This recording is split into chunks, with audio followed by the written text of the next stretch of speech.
Hey guys, welcome to Jigyasha of Science. Today we are going to discuss some important MCQs about DC basics and networks.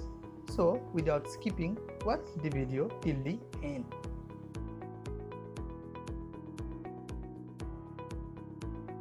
Before starting, those who are new, please subscribe and don't forget to press the bell icon. Question 1. The flow of electric current in a conductor is due to flow of A. Electrons, B. Protons, C. Electrons and ions, D. Charged particles. And the correct answer is electrons.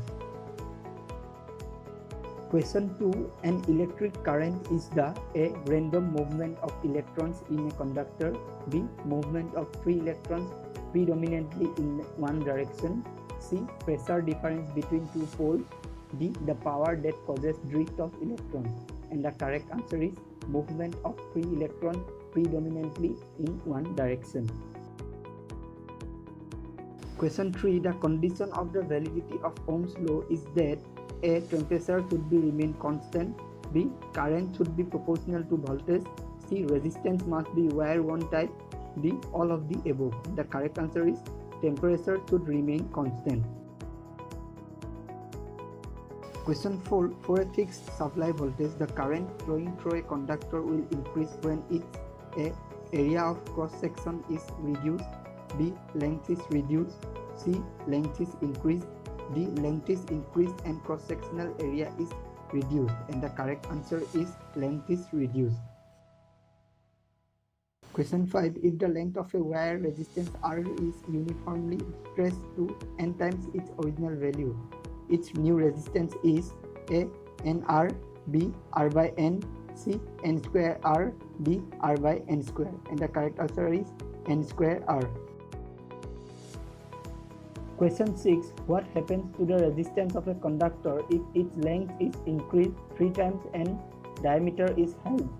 A. Resistance remains the same, B. Resistance is increased 3 times, C. Resistance is increased 6 times, D. Resistance is increased 12 times. And the correct answer is resistance is increased 12 times.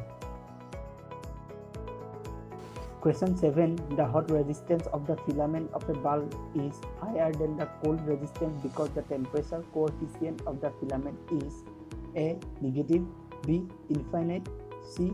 0, D. Positive. And the correct answer is positive. Question 8. In a parallel resistive circuit, opening a branch results in 1. Increase in total resistance, 2. Decrease in total power, 3. No change in total voltage and branch voltage. Which of the above is correct? A. 1 only, B. 2 only, C. 3 only, D. 1 and 2 and 3. And the correct answer is 1, 2 and 3. Question 9. A short in any type of circuit, series, parallel or combination, causes the total circuit 1. Resistance to decrease, 2. Power to decrease, 3. Current to increase, 4. Voltage to increase. Which of the above are correct? A. 2 and 3, B. 2 and 4, C. 1 and 4, D. 1 and 3. And the correct answer is D. 1 and 3. 1. Resistance to decrease, 3. Current to increase. Question 10. Which of the following is not bilateral element? A. Constant current source, B. Resistor, C. Inductor, D. Capacitor. And the correct answer is constant current source. Question 11. The circuit having same properties in either direction is known as this circuit. A. Bilateral, B. Unilateral, C. Irreversible, D. Reversible. And the correct answer is bilateral. Question 12. The elements which are not capable of delivering energy by its own are known as A. Unilateral element, B. Nonlinear elements, C. Passive elements, D. Active elements. And the answer is passive elements.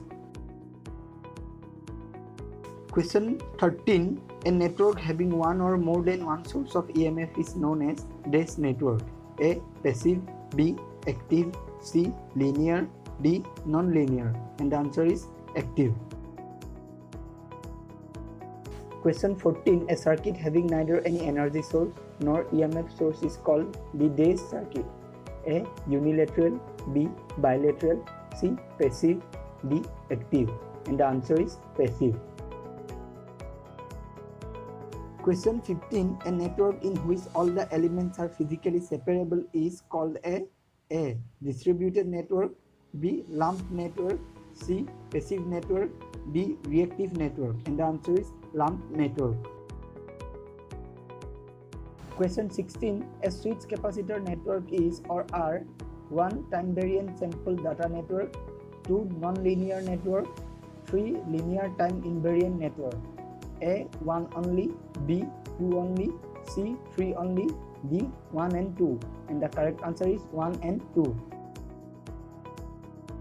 Question 17. Which of the following statements is correct regarding resistance?